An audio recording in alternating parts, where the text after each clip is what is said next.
Fear over electoral rigging rocks Zimbabwe as the country. Yesterday, after listening to Prime Minister May's assessment of the state of the negotiation,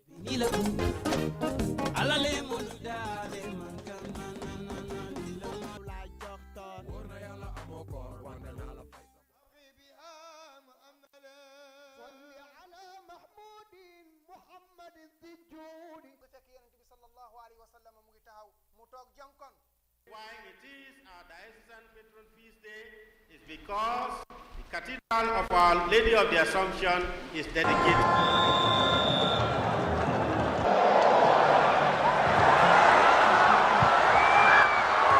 Do not have it in their mindset or in their psyche that we are playing against Algeria.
For the TRRC on Monday.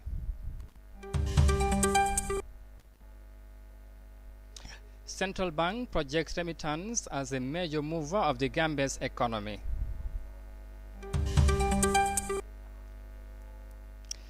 In the Libyan Peace Summit, world leaders vowed to implement UN arms embargo on the North African war zone. These and more coming on The World Today.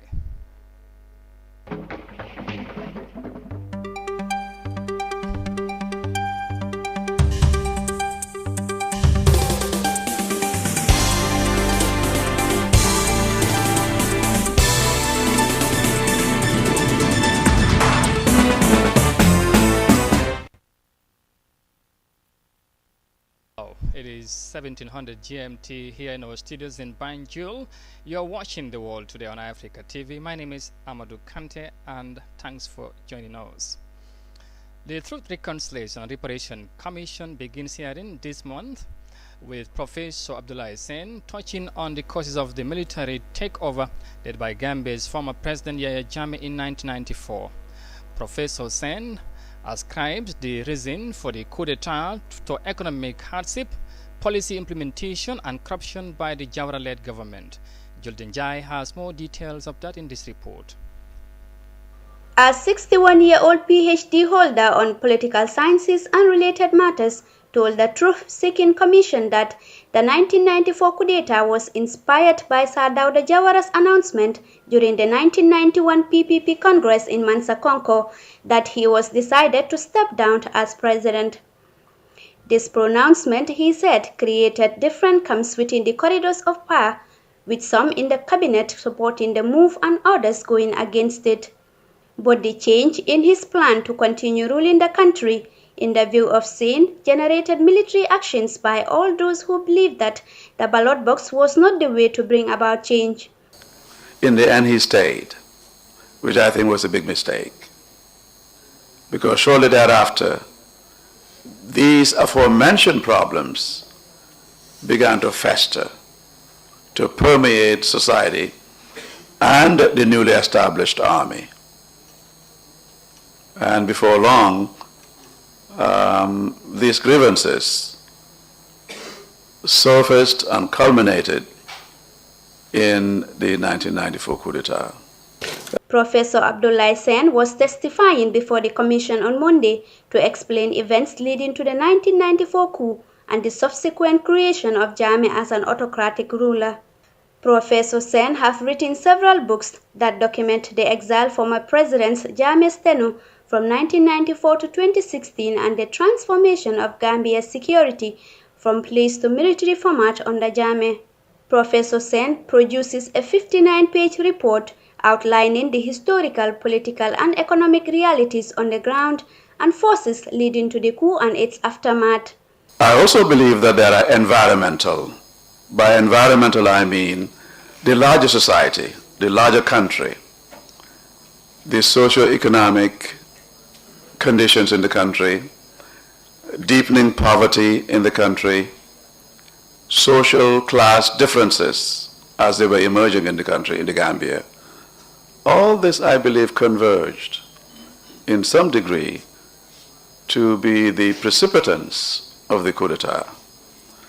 The Truth, Reconciliation and Reparation Commissions begins hearings into human rights violations committed during the 22-year rule of former President Yahya Jammeh. The hearings is also expected to feature former President Yahya Jammeh's fake HIV/AIDS treatment that saw dozens of victims being paraded on the national television for the taking of the concoction administered by Jammeh. For iAfrica News, I am Julden Jai. Thank you very much, Julden Jai. And from that report on the TRRC resumption, we head to Libya, where world leaders have, during the Libya Peace Summit in Berlin, agreed to uphold a UN arms embargo and end military backing on Libya. The summit, which ended on Sunday, considered the move as a means to find a lasting solution to the conflict in the North African state. The German Chancellor Angela Merkel believed that the commitment represents a new spirit on the side of the 16 states and organizations that signed the United Nations agreement. Details of that in this report. Some of the world's most powerful figures descended on Berlin. The goal, to push forward stalled peace talks among Libya's rival factions. German Chancellor Angela Merkel said she'd extracted commitments to reduce the flow of weapons into the country. A political solution must be upheld to maintain peace in the following work, and arms should be embargoed to Libya. The war in Libya is now a proxy one. We hope to change the current situation and give the Libyan people the self-determination right to return to freedom and peace.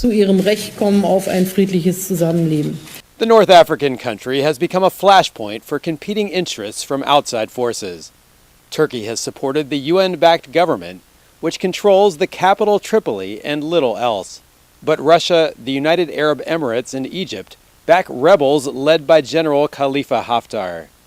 Rich in oil and gas resources and a hub for irregular migrant flows to Europe, Libya is strategically important for a number of countries. Now we were facing the risk of a true regional escalation. And that risk was averted in Berlin, provided, of course, that it is possible to maintain the truce and then to move into a ceasefire. But the elusive ceasefire wasn't agreed to in Berlin, just as it wasn't in Moscow last week. And the two rival factions didn't even meet face to face. With the recent escalations, there are worries time could be running out for a peaceful solution. From that report on the Libya crisis, we come back home and talk of financial matters, because officials of the Gambia's financial sector has recognized the contribution of Gambians in the diaspora on the country's gross domestic product. Last year, remittances from the diaspora increased to constitute 20% of the Gambia's GDP. Central Bank of the Gambia is engaging key stakeholders and financial institutions to quantify the current standing in remittances. Details of that in this report.